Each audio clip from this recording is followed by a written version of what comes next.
Alright, today we're going to talk about growing the Paphiopedilum Spicerianum.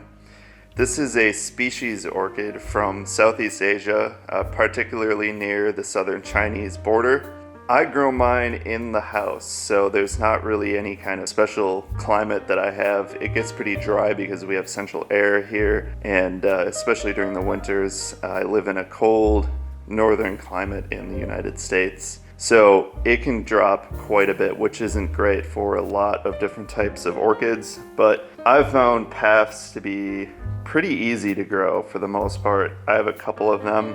This is my biggest one as far as like the size of the leaves and everything.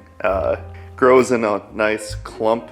I bought it, it had one growth, the one that's blooming right now, and since then I've had it for a little bit over a year. It's grown a ton more growths, and it's turning into a pretty nice size plant, so I would expect the next one should probably have 2 blooms on it.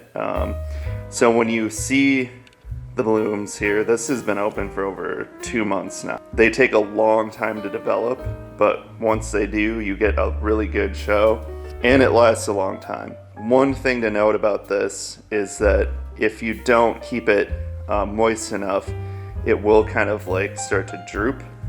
So it's best to keep the water on it strong. I feed and water it now, feeding probably once every 2 weeks.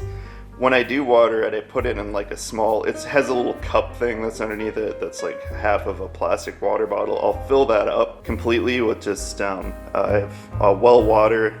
Sometimes I use RO water for my plants, but it's a lot of work, and I found it does make some difference, but it's not enough because I've chosen more kind of hardy plants to grow, so it's not as big of an issue for me.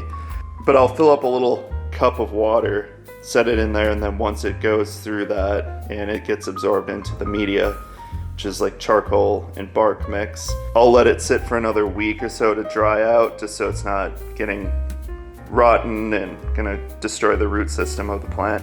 Then I'll do the same thing again, which seems to work really well for me. It was just put in its little cup of water again, so the leaves are nice and perky. It's in really good shape here. I'd say this is a really easy plant to grow, and if you're getting into paphs, it's supposed to be one of the easiest. I've found that to be also the case as well.